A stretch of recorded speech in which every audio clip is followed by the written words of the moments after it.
नमस्कार दोस्तों, आप सभी का स्वागत है आपके अपने YouTube चैनल वेबफ्लिक्स प्रो पर और मैं हूं आपका दोस्त विनीत यति।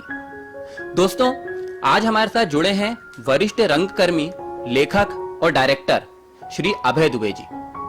नमस्कार, मैं अभय दुबे। मैंने रंगकर्म 35 वर्षों से रंगकर्म के क्षेत्र में हूँ। मैंने बाबा कारण जी के साथ कार्य किया है, मैंने मांगीलाल शर्मा जी के साथ कार्य किया है, मैंने यदु दादा के साथ कार्य किया है और मेरी संस्था का नाम है नीलेश तिवारी स्मृति शिक्षा एवं समाज कल्याण समिति भोपाल। सर, अपनी संस्था के बारे में कुछ बताएं। हमारी संस्था महिलाओं और बच्चों के लिए सामाजिक कार्य तो करती है, उसके बाद विशेषकर नाटकों में उसका बहुत अच्छा योगदान है। हम लोग नए बच्चों को सिखाते हैं और नए बच्चों को लेकर नेशनल कंपटीशन में जाते हैं, जहां वो अलग अलग प्रदेशों की संस्कृति को सीखते हैं और उनको देख के उनके अंदर अपनी प्रतिभा का आकलन करते हैं जी।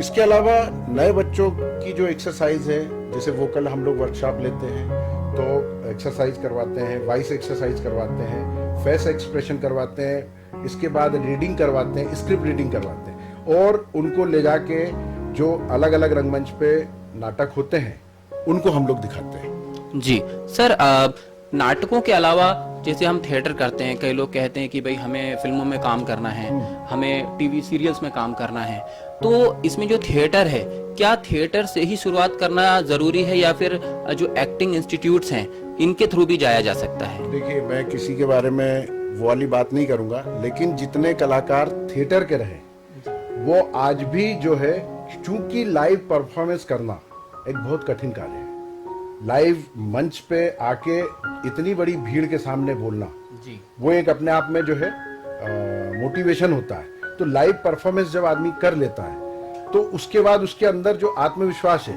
वो बहुत बढ़ जाता है। आप ये समझिए कि उसके अंदर की जो पावर है, आत्मनिर्भरता है, वो बहुत ज्यादा बढ़ जाती है जी। सर, आपके यहाँ पे कितने कम उम्र के बच्चों से लेके कितनी ज्यादा एज तक के लोग आते हैं सीखने के लिए? हमारे यहाँ 7 साल से शुरू होते हैं और लगभग 60 साल तक के लोग मेरे पास कार्य करते हैं। 60 साल तक जी। सर, इसमें जो बच्चे हैं जो आप बता रहे हैं 7 साल से लेकर आते हैं, तो इनको भी क्या ये सारी एक्सरसाइज जो आपने वॉइस की बताई या जो दूसरी एक्सरसाइज बताई ये करवाई जाती है या इनको किस तरीके से इनको ट्रेन करने का कोई अलग तरीका होता है? नहीं, सबके लिए एक जो बेसिक चीज है, जो एक धरातल है, वो सबको उसको फॉलो करना पड़ता है। भाई वो अनुसरण नहीं करेंगे तो उनको वो सारी चीज कहाँ से आएगी? जब तक कि वॉइस एक्सरसाइज नहीं करेंगे, चाहे जो भी हो, चाहे फेस एक्सप्रेशन नहीं मिलेंगे या अगर स्क्रिप्ट रीडिंग करना नहीं आता है, इस जबान में मतलब अपने शब्दों में उनकी पकड़ नहीं रहेगी जी। जो उसमें सफाई निकलती है जी, वो नहीं आ पाती जी। सर, आपके यहाँ पे सिर्फ एक्टिंग की ही थिएटर में जो एक्टिंग रहती है सिर्फ उससे ही रिलेटेड चीजें सिखाई जाती हैं या फिर उसके अलावा भी, जैसे कि अभी थोड़ी देर मेरे पहले आपसे मेरी बात हो रही थी तो आप बता रहे थे कि आपके यहाँ पे डांस से रिलेटेड भी एक्टिविटीज कराई जाती हैं, उसके बारे में बताएं सर। एक्चुअल में क्या है कि मेरी जो बहन है नेहा तिवारी, इस संस्था की अध्यक्ष भी है, तो वो कथक में उसका जो है होल्ड है, तो वो डांस क्लासेस चलाती हैं। तो जिनको इंटरेस्ट होता है कि जो नाटक के अलावा डांस करना चाहते हैं तो वो इसमें सम्मिलित हो जाते हैं, तो उनको डांस भी परफॉर्मेंस मिल जाती है, ड्रामा भी हो जाता है, तो परिपूर्ण होकर निकलते हैं यहाँ से जी। सर, एक प्रश्न और उठता है बार बार लोगों के दिमाग में कि लोग थिएटर करे जा रहे हैं, काफी समय तक थिएटर करते हैं और उसके बाद एक समय आता है जब वो कहते हैं भाई थिएटर अब और नहीं हो पा रहा, तो ऐसे लोगों के लिए क्या कहना चाहेंगे आप? नहीं, मेरा पहला प्यार थिएटर ही है और ऐसा नहीं है कि लोग इससे ऊब जाते हैं।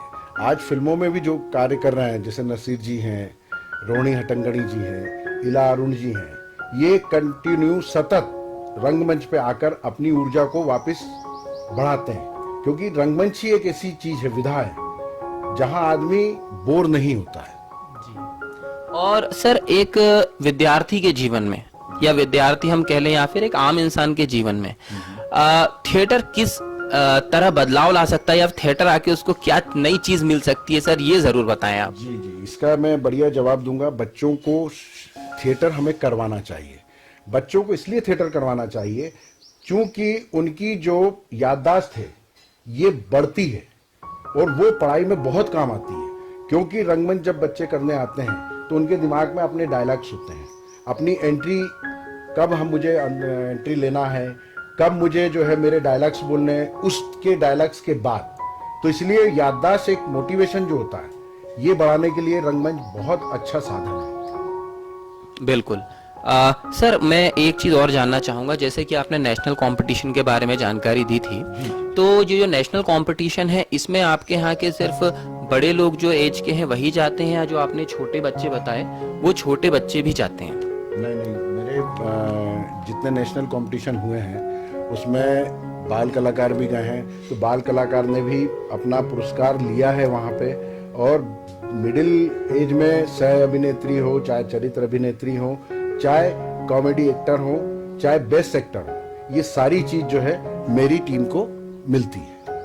बिल्कुल सर। और एक ये मेरा सवाल है, ये पर्सनली मैं अपना तरफ से पूछूंगा, क्योंकि सर जो श्री बाबा कारन जी हैं, सॉरी स्वर्गीय श्री बाबा कारन जी पद्मश्री, इतने बड़े रंगकर्मी इन लोगों के साथ आपने काम किया हुआ है, तो सर इनके साथ आपने क्या सीखा, उनका काम करने का क्या तरीका था सर, ये हमारे दर्शकों को बताएं एक बार।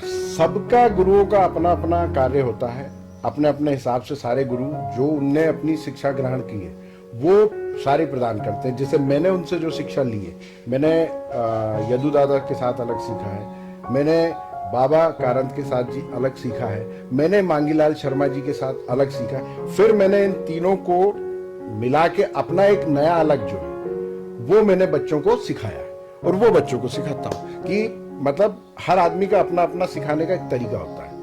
हर क्लास में टीचर का अलग पढ़ाने का तरीका होता है, हर टीचर का अपना होता है, उसी प्रकार हर गुरु का अपना अपना तरीका होता है। आप अपने दिमाग में कैसे ले सकते हैं जी, ये बच्चों के ऊपर निर्भर करता है। बिल्कुल। अच्छा सर, इसमें एक सवाल और है कि इन जो बड़े बड़े वरिष्ठ कर्मी हैं, रंगकर्मी हैं, इनके साथ आपने कौन कौन से नाटकों में काम किया, और ऐसा कोई नाटक जो आपको आपके बहुत करीब हो, आपको लगा हो कि अरे वाह ये मेरे लायक था, ये बिल्कुल बढ़िया नाटक था? ये एक विशेष बात कही आपने कि जैसे मैंने बाबा कारन जी के साथ जो है सानिध्य में घासीराम कोतवाल किया जी, और मालविका अग्निमित्रम जो है मैंने मांगीलाल शर्मा जी के साथ किया जी। इन दोनों नाटकों में ये भारत के लीजेंड नाटक में से आते हैं जी। तो इसमें मैंने कार्य किया है, तो मुझे इन दोनों नाटकों में जो कार्य करता हूँ तो इतनी आत्मिक शांति मिलती है, मुझे बड़ा अच्छा लगता है मुझे जी। सर एक सवाल और जी। जैसे आपने बताया अपने छोटे बच्चों को लेके नेशनल अवार्ड या नेशनल नाटक या फिर इनके लिए जाते हैं, तो सर जो छोटे छोटे बच्चे होते हैं उनको तो उनके माँ बाप भी नहीं संभाल पाते अच्छे से, तो इतने छोटे बच्चों को लेकर इतनी दूर जाना, कम से कम 25 या 30 लोगों की टीम तो होती होगी, तो इतने लोगों को इतनी दूर लेकर जाना आप कैसे मैनेज करते हैं, कैसे संभालते हैं सर इनको? ये एक बड़ा रोचक सवाल है आपका। बहरहाल हम लोग जब टीम लेके जाते हैं तो हम सबसे पहले उनको बता देते हैं कि अपने को परसों निकलना है, तो सब अपनी अपनी तैयारी कर लें, सब अपने अपने कपड़े रख लें, सब अपनी अपनी चीज़ें, खाने पीने की सारी चीज़ें रख लें, जिसको जो पसंद होता है। और रही संभालने वाली बात है, तो मैं क्या संभालूंगा, वो लोग मुझे संभाल के जाते हैं कि डायरेक्टर साहब जो है साथ में जाए तो वो सही पहुंच जाए, ये रहता है और कुछ नहीं है, वो लोग मुझे संभालते हैं। जी जी। और इसके अलावा सर जैसे बच्चे हैं, जैसे सर मैं भी अपनी फील्ड में एक पहले ट्रेनिंग वगैरह करवाता था, तो कई बार हमें बच्चे भी कई बार ऐसी चीज़ें सिखा जाते हैं जो हम अपने जीवन में या फिर अपने लोगों के बीच रह के नहीं सीख पाते। नहीं, ये बात आपने सही की। बच्चों में हमसे ज़्यादा क्रिएटिविटी होती है, बहुत ज़्यादा क्रिएटिविटी होती है, और बल्कि मुझे तो ये कहना चाहिए कि उनमें जो भावुकता और मौलिकता रहती है वो अच्छे एक्टर में नहीं हो पाती, क्योंकि वो उनको ये नहीं मालूम होता कि वो भावुकता में क्या बोल रहे हैं, मौलिकता में क्या चीज निकाल रहे हैं। तो हमको उनसे हमेशा सीखना चाहिए कि बिल्कुल बिना स्क्रिप्ट के वो लोग इतने अच्छे परफॉर्म करते हैं और हम लोग स्क्रिप्ट पढ़ने के बाद करते हैं, तो उनका अनुसरण हमें जरूर करना चाहिए। जी जी बिल्कुल सर, मेरा एक आखिरी सवाल है। मैं ये जानना चाहूंगा सर कि आप जो इन कंपटीशन में जाते हैं तो इनमें अभी तक आपके क्या अचीवमेंट्स रहे हैं?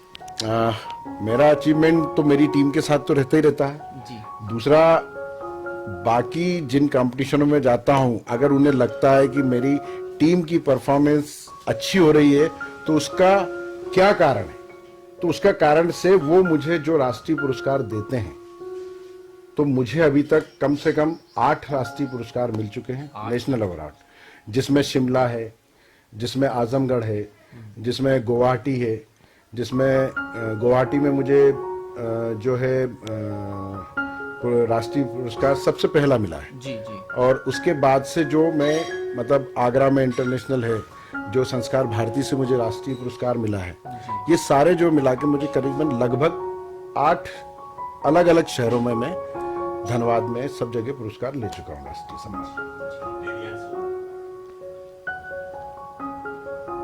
जी बिल्कुल सर। ठीक है सर, आपका हमसे जुड़ने के लिए बहुत बहुत धन्यवाद।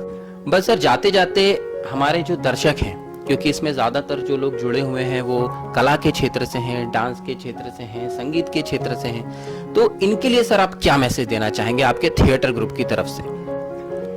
सबसे पहले तो मैं ये कहना चाहूँगा, चाहे कोई भी क्षेत्र हो, किसी भी क्षेत्र में जाए, तो उसमें सबसे बड़ी चीज़ है लगन। बहुत जरूरी चीज़ है।